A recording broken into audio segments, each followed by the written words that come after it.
opportunity down to 16. Yeah, I'm just not so sure. He's going to have to get closer than that to be able to make that happen. Oh, down into 16 here, into the chicane, I mean. Back in with that. Digging hard. During the chicane, a couple more turns, a couple more opportunities for Ty Majeski. Yeah, you saw Ty be able to really squirt the throttle right there to make up that ground. There it is. Litterman hangs on, wins stage number 2. That is his 4th stage win of his career. What a feat for that little team that could. Henderson Motorsports, just a handful of guys, part-time team, came with a good-looking truck. That isn't quite what they expected. Right there on the cusp of the bubble. Yeah, bumped him from 12th to 9th in the points, so. Having a great day. Got a lot of them coming your way. Amanda.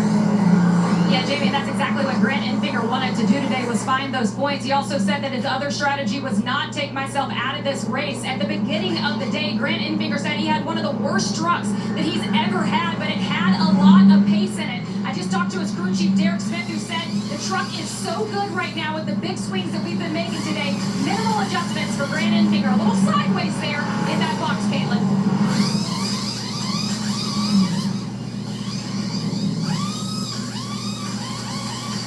Problem for Caitlin Mike. She was going to talk about Ty Majeski a little slow on the right front. Finger had a weird angle into his pit, but the crew overcame that. Did a nice job. Riggs team getting it done. Gio Ruggiero as well. Great job on pit road. Just 23 laps to go here from Naval Base, Coronado. Stay with us. How is this going to shake out? The stage, but yeah, frustrating day, but good to have you back in the truck, Jamie. Jamie? Thank you, Josh. So Chandler Smith, Caden Honeycutt will lead him on this restart. Both drivers stayed out. In fact, the first 9 stayed out. Lane Riggs, the first to pit back in 9th. You see Chandler Smith slide right into the door of the 11 truck of Caden Honeycutt right there. He knows he's got to do everything he can. Guys, looking. Jimmy Johnson. Also the dive bombs into turn 1 there. These guys are getting more and more aggressive. Look at the Ram trucks back there.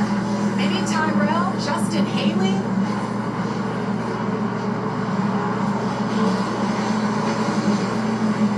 You see a lot of yellow right there in that part of the screen with those Jimmy Ram Johnson's trucks right there. leading We a see few laps. 2 of them out of the race and 2 of them still running up towards the front of the pack.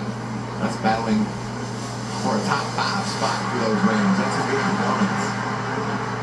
Yeah, you talk about Minnie Tyrell running there in 5th place. He doesn't have a lot of road race experience. He grew up racing at Dominion Raceway in Virginia.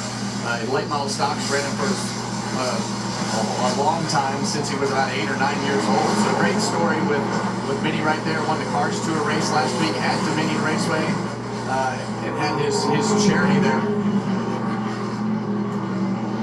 What a great win that was for Minnie. Talked to him about it yesterday. And his charity is helping kids and families who are dealing with cancer, pediatric cancer. He started it when he was 6 years old. Now it's a 501c3. He did it for them. He is an exceptional young man. If you want to learn more about him, I encourage you to. I mean, he went on the talk shows when he was like 10 years old talking about what he's doing to give back to kids with cancer. And it was because he had a friend that had cancer, and it moved him so much. That's become Minnie's mission. Yeah, well, the whole Tyrell family is just a great family. Been able to be around them for a few years now as they've raced with the short tracks on the Cars Tour and different events. Just a great family doing great things. Saw briefly there the 26 of Dawson Sutton. He's in the top 10. We saw him with that spin early in the race and rebounded nicely. Good job for Dawson. He just and showing off their facility, everything that they do for this country to keep us safe and let us come out and race these vehicles every single weekend. We just can't thank them enough for letting us be here, but for what they do for our country to keep us safe. It's incredible. We're here in one of the radio towers. It's our booth. And they told me normally aircraft is parked all around us, helicopters, fighter jets, you name it. Here, it's like the fan zone for all the fans and the safety having fun, and then we have all three of the garages of NASCAR just completely converted this base. There's a lot of strategy, a lot of thoughts going on about what's happening on pit road. Let's listen.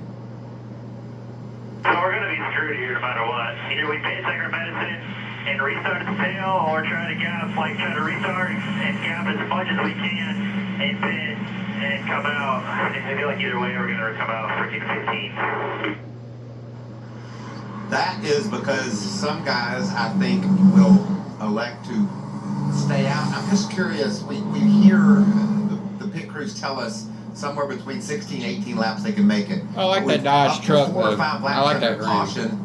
Maybe there's some of these teams that think they can Nice. stretch it. We know Chandler can't make it. He doesn't Better have not be a enough hybrid, gas, that's nor all does I'm Jimmy saying. Johnson. It's going to be fun to watch. Under caution here for the 4th time for debris that came off of Frankie Muniz's truck. How about that? Well, parasailing, you could do it all. It's 72 and perfect in San Diego.